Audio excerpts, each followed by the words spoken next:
one of our very, very best past presidents.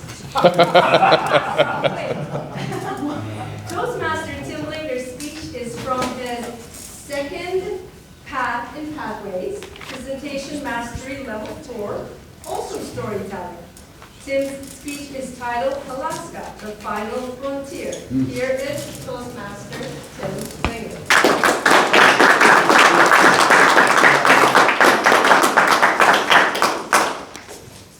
I love Alaska.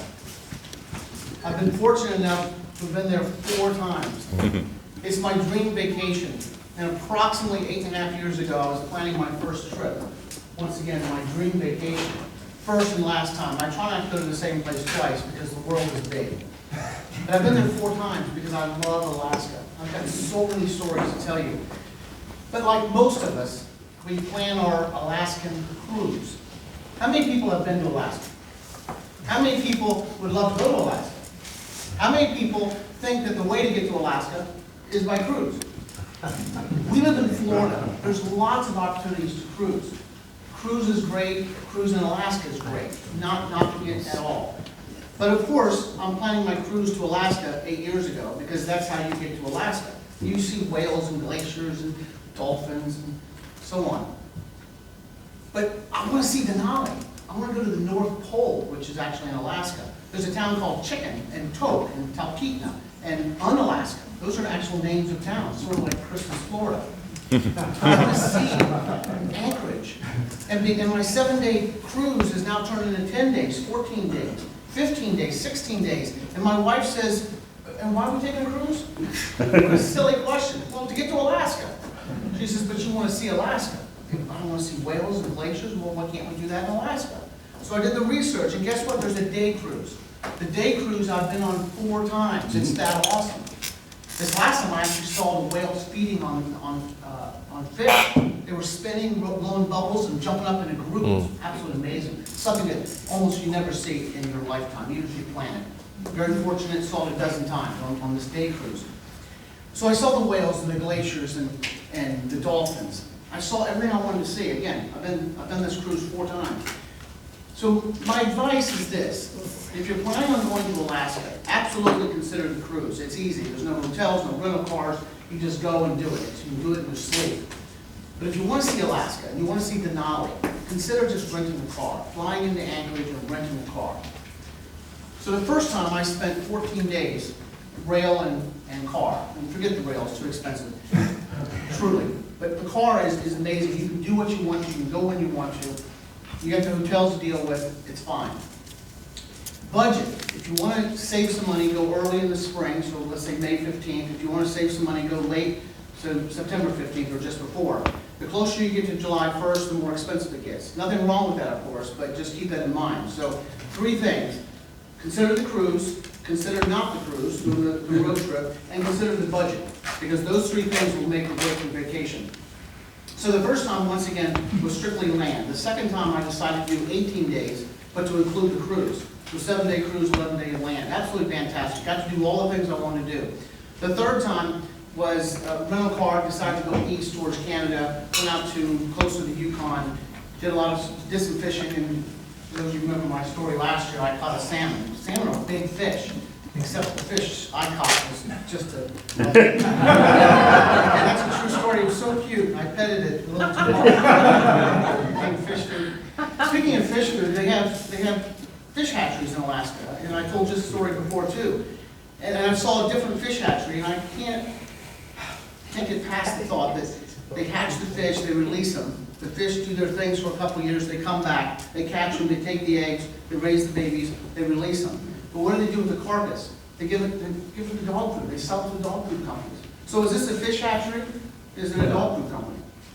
I say it's a dog food company, right? They release the fish, they come back, they cut them, they give them the dog food, they release the fish, they come. Makes sense. So this time, another 14 days in Alaska, planning the trip. Wanted to rent a car and go see Alaska. This time, I want to bring some additional family members. Rental cars are $250 a day. There's a shortage up there. Guess what I did? Dog sled. Rented an RV. $200 a day and included the hotel. Now, the problem with this this is that my wife and maybe my mother, the three of us, all of a sudden became my daughter and her daughter, and then a cousin joined us. We had 6 of us. My army just kept getting bigger and bigger. But 6 people in a tiny home for 13 and a half days. And a little bit much. And there was some, before we even started. My daughter in particular, she's 33, my granddaughter's 13. And they're like, I don't know if I can do this. I say, it's going to be fun, and Alaska's beautiful. So the first part is you fly into Anchorage and head north. It's not the best part of Alaska. A lot of flat, a lot of valleys. We make it up to Fairbanks to visit my junior high school friend. We make up to Chena Hot Springs.